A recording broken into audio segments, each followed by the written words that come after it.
AI వచ్చిన తర్వాత ఎంతో మంది ఉద్యోగాలు, ఎంతోమంది రోడ్డున పట్టాలు, ఎంతోమంది ఇంటికి వెళ్ళటాలు చూస్తూనే ఉన్నాం మనం.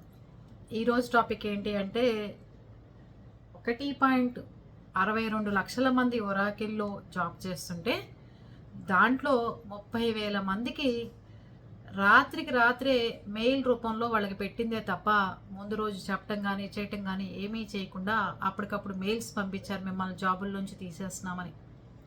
30,000 మందిలో 12,000 మంది భారతీయులే ఉన్నారట.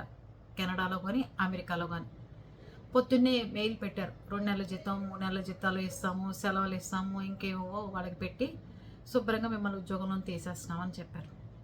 అది ఎంత పెద్ద బాధాకరమైన విషయం అంటే, అప్పటికప్పుడు ఉద్యోగాలు తీసేయటం అంటే ఎంతోమంది సెటిల్ అయిపోయి ఉంటారు, ఈఎంఐలు ఉంటాయి అందరికీ. ఈ మధ్యకాలంలో అంతకుముందు ఏదైనా బాధ కానీ భయం కానీ వేస్తే ఇన్ని ఈఎంఐలు ఎవరికి లేవు.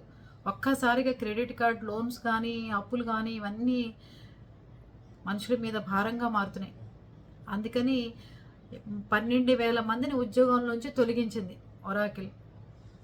దాంట్లో ఎక్కువ శాతం మంది 12,000 మందిలో భారతీయులే ఉన్నారు. అమెరికా కానీ కెనడా కానీ తీసేసిన దాంట్లో.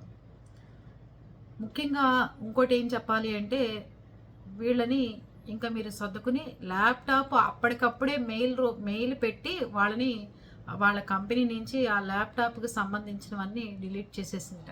ఇంకా అంతే, వాళ్ళు వర్క్ చేయటం కానీ వాళ్ళని ఏదైనా కలిసి మాట్లాడటం కానీ అలాంటి అవకాశం కూడా ఇవ్వకుండా తీసేసింది.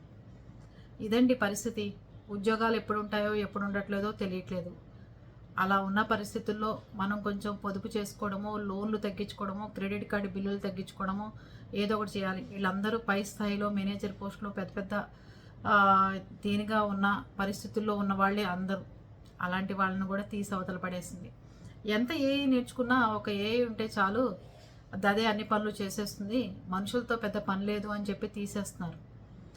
ఇంకా హాస్పిటల్ రంగంలోకి వస్తుంది, మెడిసిన్ రంగంలోకి వస్తుంది, ఆపరేషన్ రంగంలోకి వస్తుంది. మరి పిల్లల్ని ఏం చదివించాలి, ఎలా ఉంచాలి, దేంట్లోకి ముందుకు పంపించాలి అనేది అర్థం కాని పరిస్థితి వస్తుందేమో ఇంకా ముందు ముందు రోజుల్లో. వచ్చినా కూడా ఉద్యోగాలు ఉంటాయా లేదా అనేది ఆశ్చర్యం కలుగుతుంది. భూమిని నేలని నమ్ముకుని ఉండండి ప్రతి ఒక్కళ్ళు. మన ఉద్యోగాలు మనకు పోయినా మన ఊరు పోయి మనం హాయిగా ఫార్మింగ్ చేసుకునే విధంగా తయారైతే బాగుంటుందేమో నా ఉద్దేశం. అందరినీ అలా ఉండమని చెప్పట్లేదు. మన పనులు మన ఊరికి వెళ్ళిపోతే హాయిగా ఉండొచ్చు. అదే ఇలా ఉద్యోగం పోగానే డిప్రెషన్లో గురయ్యి ఇబ్బందులు పడి మనం ఎక్కడికి పోవాలి, అదే 4 గదులు అపార్ట్మెంట్లలో ఉండి ఒకళ్ళకొకళ్ళు తిట్టుకుని కొట్టుకుని ఇట్లాంటివి లేకుండా ఉంటే బాగుంటుందని నా ఉద్దేశం. ఆలోచించండి అందరూ.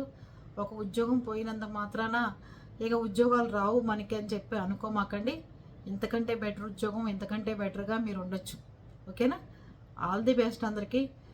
ఉద్యోగాలు పోయిన వాళ్ళందరూ ఏంటి ఇలా జరిగిందని డిప్రెషన్లో ఉండకండి. ఇంకో మంచి అవకాశం ఏదో రాబట్టే మీకు ఇది పోయిందని ఎప్పుడైతే అనుకుంటారో అప్పుడు మీరు ముందుకెళ్ళగలుగుతారు.